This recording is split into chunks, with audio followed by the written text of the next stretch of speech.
us about 1A for people who don't know what that stands for. Explain it for us. 1A stands for the First Amendment, which is kind of the basic rules of the road for the way that we interact with one another in this democracy. And we launched after the 2016 election. We are the successor program to another long-running show called The Diane Rehm Show, which many people are familiar with, which ran for 37 years.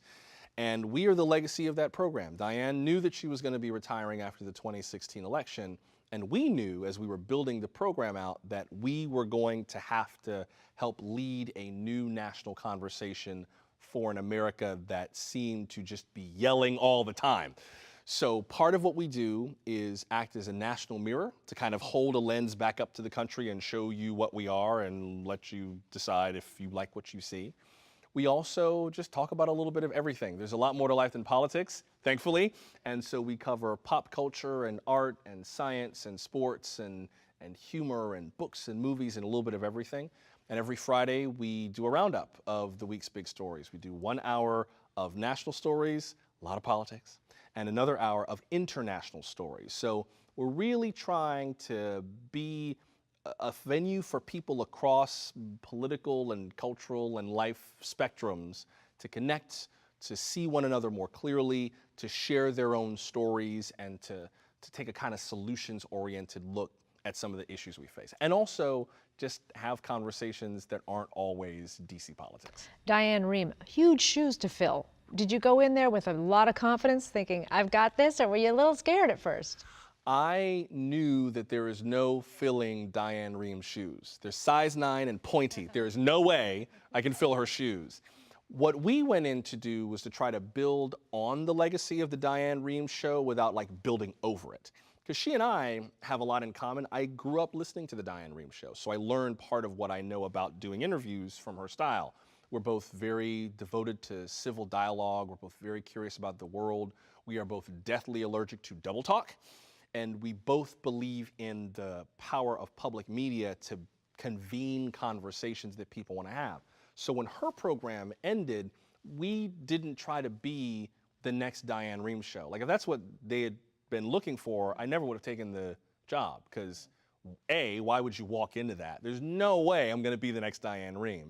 And B, even Diane acknowledged that in 2017 when we launched, that there was a need for a different kind of conversation. So I didn't really have to worry about being the next Diane Rehm. I was concerned with being the first Joshua Johnson and letting people get to know me and the mission of 1A and hit the ground running on day one. And we did. We started with basically our manifesto of journalism. And we said, this is what we're here for. We know that there's a need for this kind of conversation. We're not gonna ramp up. We're going. Like Diane Rehm gave us a rolling start. And so there's no point in us slowing down now. Let's go. Of course, in radio, you know, people have a picture in their head of what somebody's going to look like, and they have an idea of how old they are. And when people meet you for the first time, what's their reaction? Are they surprised? This ain't it. Although, it's a little different now because I'm an NBC News contributor, so now people are seeing me more on Meet the Press or on MSNBC, so they're a little more likely to know that I'm a big, tall black man with a mohawk. But chances are they don't. And so they're like, you're Joshua John. I never would have guessed.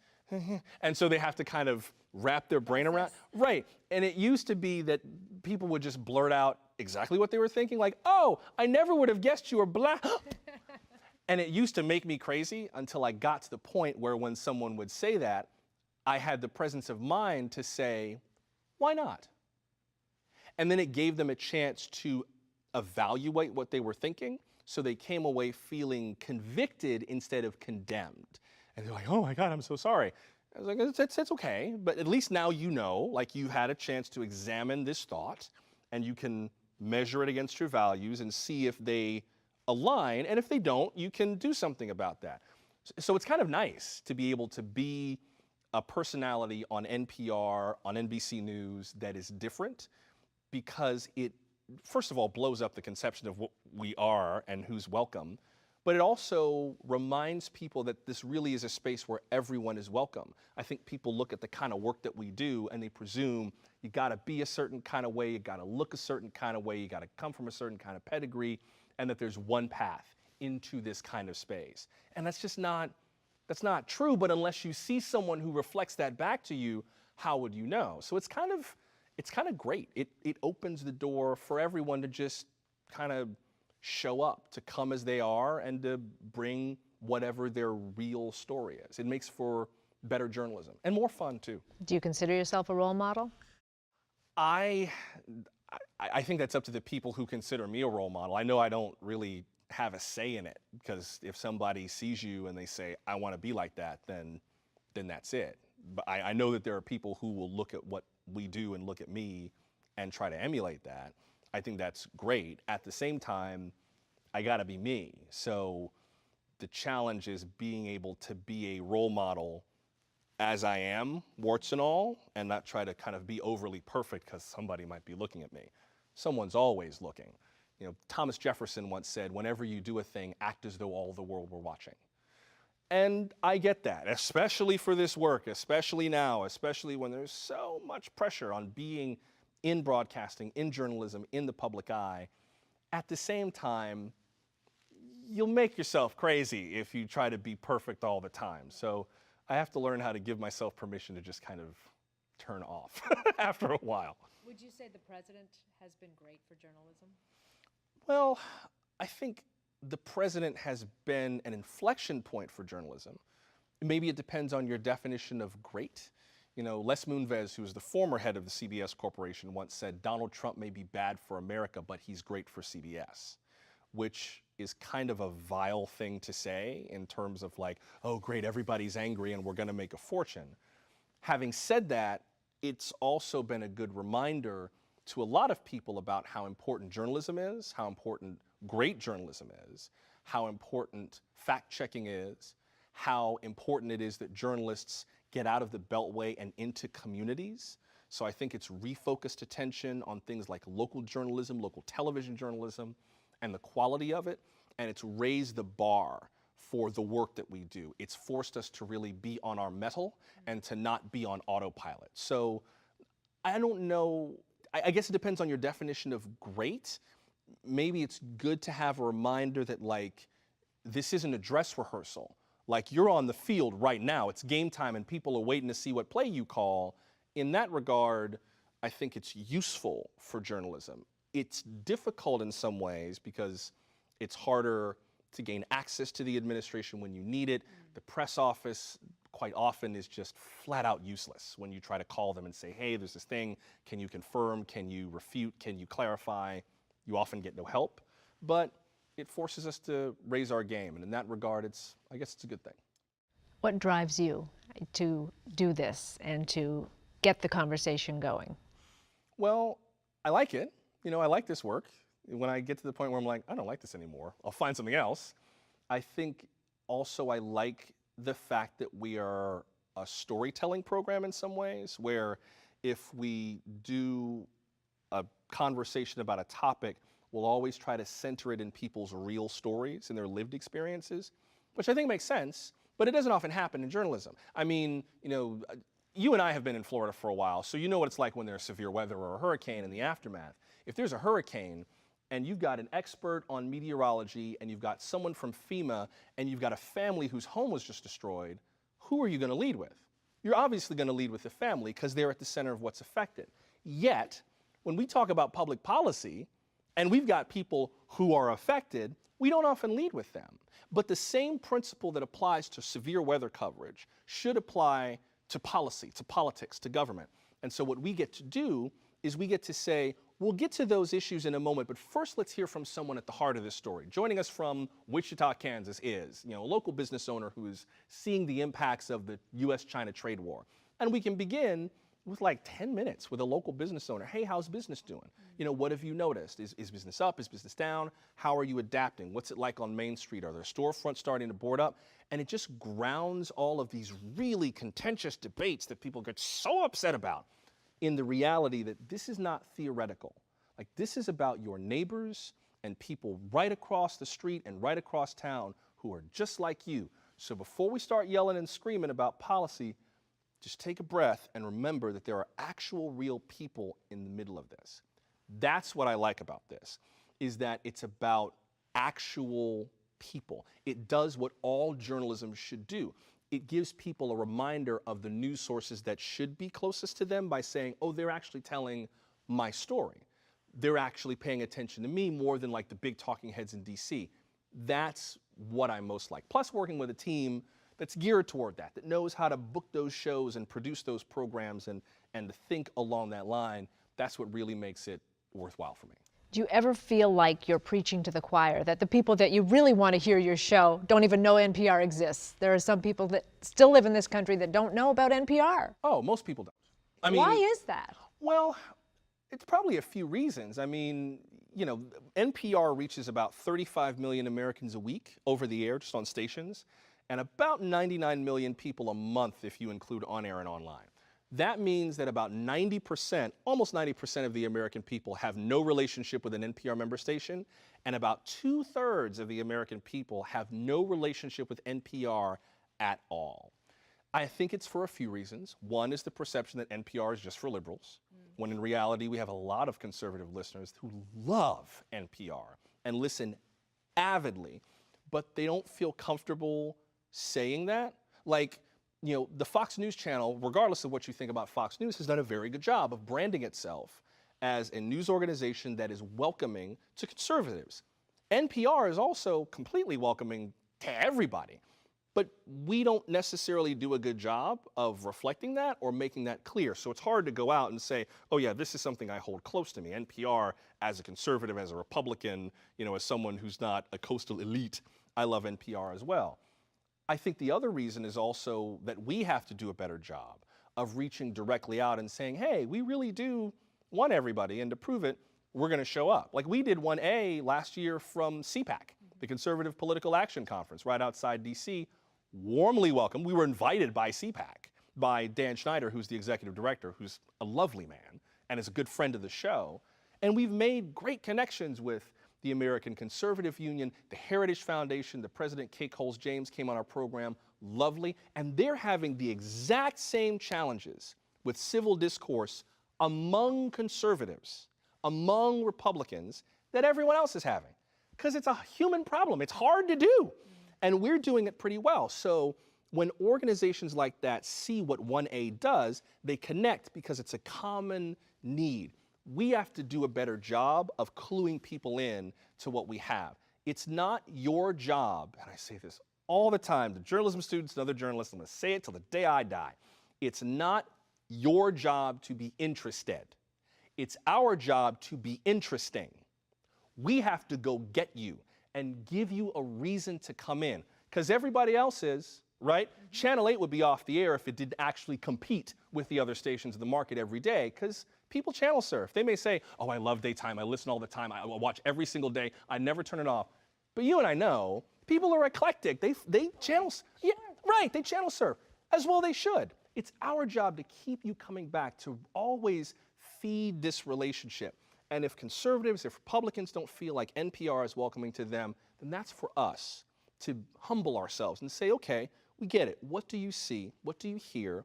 Where are the perceptions off? Where are the perceptions real? And how can we build, or in some cases rebuild, that bridge? I think that's largely, mostly on us.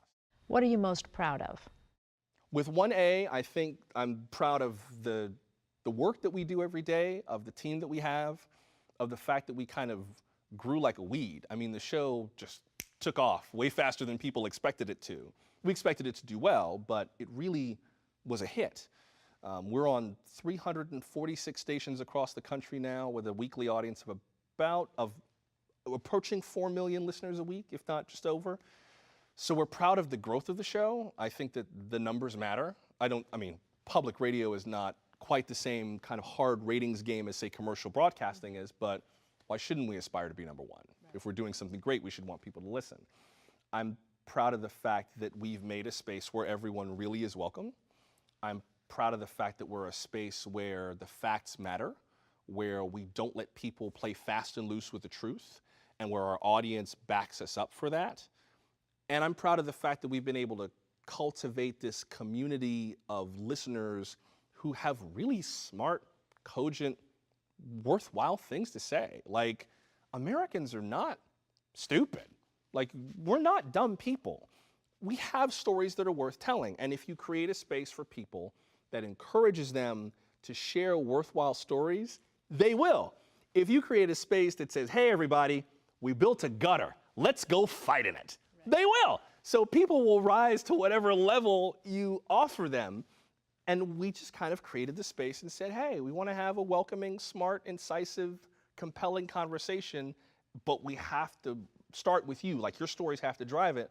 And we built it and they came, and it's incredible. And when you're not Joshua Johnson on the air, you're not doing 1A, what are you doing? Oh, sleep is lovely. I didn't know how good sleep was until I hosted a national program. And then I went to sleep. I was like, sleep is amazing. So sleep is lovely. I have a PlayStation 4 Pro that I am an avid and impenitent lover of, and I will sit at home. There were some days where I just was like, I need to go play Spider-Man for 11 hours, and I did with no shame. So giving myself permission to detach has been very helpful. And I'll tell you something else that a lot of people may not realize who don't work in DC. Just about everyone who works in DC, especially in journalism, tries really hard to detach, and many people who have the most longevity do. Like, the fact that you get these notifications on your phone all the time, that's fine. But even those of us who are generating the content that becomes the notification, know when to turn off our phones. And it's really important for people who follow the news to stop. It's hard. It's hard, but you gotta give yourself permission, like, and it feels like you're manning the wall, right? Like, the country's under threat from whatever side you consider as a threat, and you have to pay copious attention. You have to be vigilant and know what those people are doing with your country. So it's easy to feel like, I gotta stay by my phone, I gotta stay by the TV, I gotta stay by the radio. And granted, we bear our part in it because we make money based on how much you watch and how much you listen and how much you read. So there's that. But at the same time, your heart can't take it. I don't mean like your medical heart, I mean like your spiritual heart. It's too hard for those of us who do the news to plug in all the time. It's okay. We leave the newsroom. We turn our phones off. We have moments where you can't reach me. I am not 24/7 available. I'm 24/7 accountable, but I'm not 24/7 available. And you don't have to be either. It's okay to unplug. The news will be there when you get back. And I don't think I had as acute an understanding of that until it started to kind of make me buckle. And I was like, this is stupid. Heart attacks are not necessary for someone who's 38 years old. Like, this makes no sense.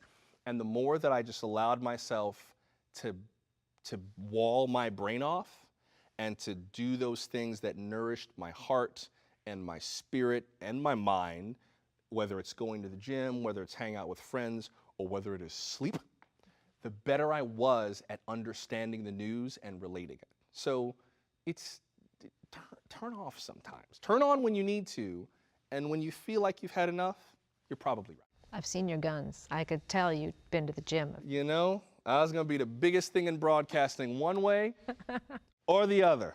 No, but that is also a source of sanity for me. And it's a similar work ethic. It helps me kind of maintain a long-term work ethic, physically and then professionally. You've got a national show. You're a guest on NBC Meet the Press. Where do you go from here? Good question. Good question. I did not expect to be at this point. I didn't think I was a fit for NPR. I love public radio. I never thought I'd end up on NPR because NPR didn't sound like me. It damn sure didn't look like me. And I didn't think that there was room for someone like me in NPR. There were other black men who had hosted programs, Tavis Smiley and Ed Gordon and Tony Cox and so on, Juan Williams, but I never thought that I'd get to this point. Never thought I'd be on the table at Meet the Press, which was terrifying the first time. I didn't know how scared I was until I left the studio, was walking down the hall toward the car, and I could feel my heart go, and it finally opened back up. I was like, oh my God, I haven't been breathing for 59 minutes. I never would have thought I made it to this point. I think what has buoyed me along is the fact that I love broadcasting. I think radio is amazing. I think television is magical. I always have since I was a very little kid. So I've always loved broadcasting.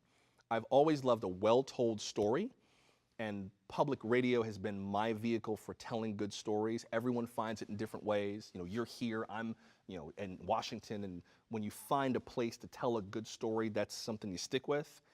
I like being of service to people. I think it's amazing that I have a chance to provide the service of being heard, and that's kind of phenomenal when you think about the billions of people who will go to their graves never having anyone anywhere care what they have to say. And I get it 10 hours a week. You know, if you think about it that way, like you and I are in really rarefied air when you think of it that way. So to be able to extend that kind of a microphone, of a megaphone, of a spotlight to so-called everyday people so the nation can hear them and believe them and respect what they have to say, that's amazing. And the ability to be of service to the country just by letting people be heard is fantastic. Wherever I go from here needs to raise that to the next level in terms of broadcasting at a higher level and storytelling at a higher level and serving at a higher level. Like that's the crucible. Like anyone who wants to poach me from where I am has to tick all three of those boxes. 2 out of 3 ain't good enough. That's kind of what being able to do this work has done. It's raised the bar. And so hopefully I'll get to raise the bar yet further. How proud are your parents? No, they're very happy. My mother is very, very proud. My family's very happy. Whenever I'm on, you know, whether it's on Meet the Press or wherever, their phones blow up. Josh is on TV. We know. Click. Did you know that? Yes, we know. Click. Zet. Yeah. Click, and just unplug the phone. No, they're very happy. I think they are more happy that I found something that I like and that I'm doing it, you know, at the highest level I can. At one point, I was on track to, you know, to go to medical school because I was going to be a doctor before I came to my senses and settled into something steady like journalism. And that would have been fine, but ultimately I was like, I need to go do broadcasting. Like that's what I would miss the most. And so they've just been supportive. I think as grateful as I am that they're proud, I also have to temper that with making sure that I'm doing what I want to do. And when you reach a certain level in this business, it's really easy to say, but there's so many people counting on me, but there's so many people who said they're proud of me, but there's so many people who like what I'm doing. Do I really want to take a leap? Like, I don't know, they're so proud. So you have to kind of temper that at this level. It's amazing how visceral it is, especially with 1A's fans who are like fans, super fans, because we raised the game from Diane Reeves, so now they're like, some of them are acolytes. Especially here in the Tampa Bay area, we get a very strong portion of our listenership from central and southwestern Florida, Tampa, Fort Myers, Orlando, and so on.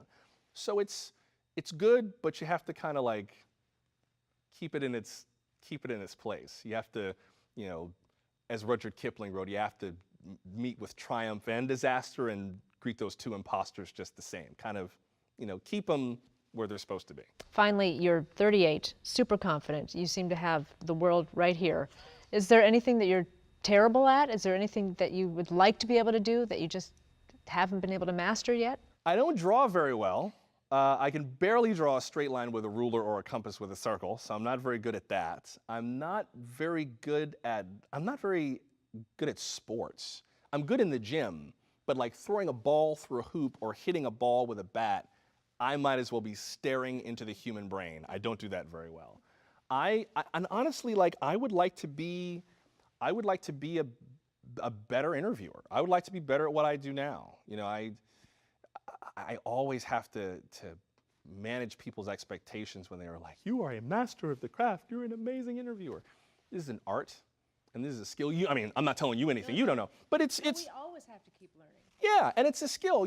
And I'm sure you've had days where you come away from an interview and you're driving home, and then the thing you should have asked pops in your brain. That will happen today. Right, and you're like, where were you an hour ago? So even with what I do now, I'm looking for the aspect of the work I do now that I'm weak on. Like that's what I want to dig into further, because that will allow us to keep raising our game. I don't need to look for something else to be good at. I'm still trying to get better at this. And I know I want to get better at it specifically because people tell me I'm so great at it. That's when I begin to notice that there's this hype around our work. That's when you have to refocus and say, okay, people are pleased.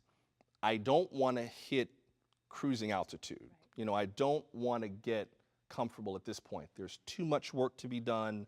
There are too many new vistas to explore. There's too much more altitude for me to experience. Let's keep climbing. Let's see what's up there. Can we ever bring this country back together? Are we really that divided? We're not as divided as we've been. I mean, remember, we fought a war over our divisions at one point. So there's that.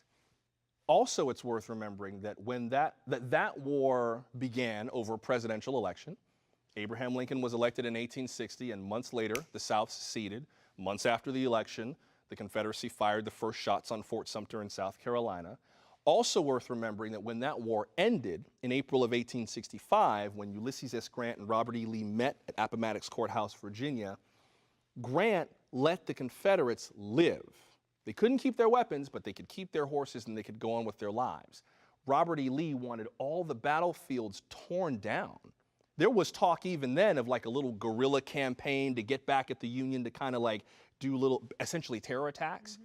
Robert E. Lee wanted no part of that. All of these statues that have gone up to him, he did not want that. He said he did not want that. He wanted the country to move on because even he understood the value of reconciliation and of moving on, of making progress.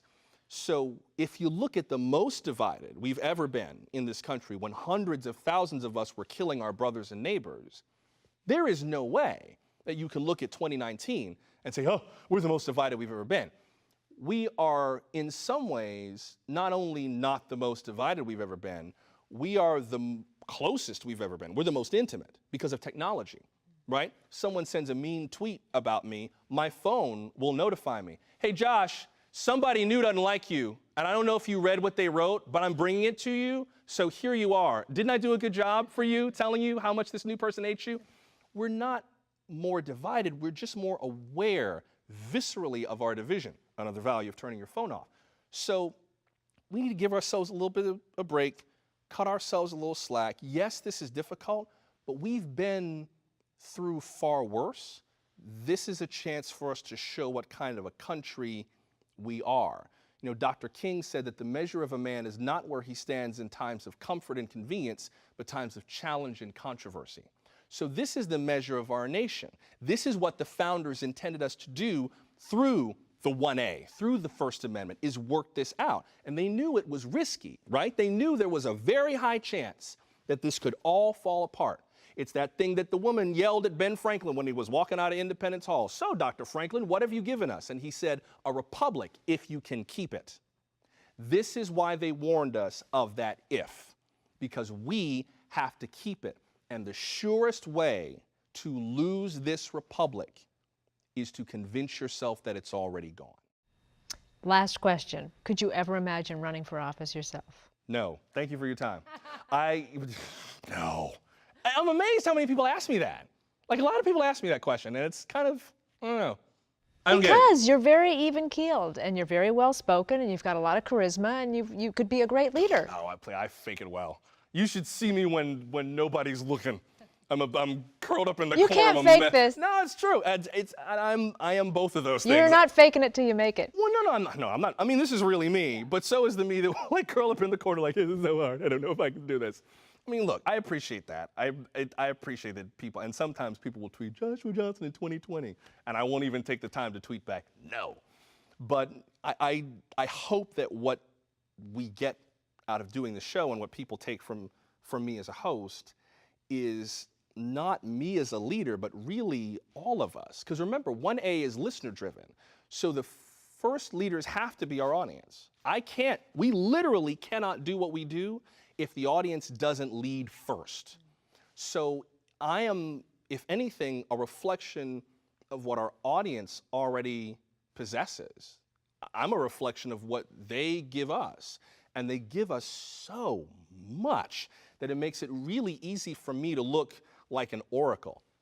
The oraculation is happening all around us. In every community in this country, there are amazing people with wonderful stories to tell who just need to know that it's okay to share their stories. It's okay to care about the person who's different from them or who doesn't think the same as them, and that there's no time like the present. Like now is the time to do that. It's not us on NPR. NPR has no power without the P in NPR, without the public. That's the goal, is to engage other people to be whoever it is that they think I am. It's my favorite line from Dr. Seuss, from the end of the Lorax.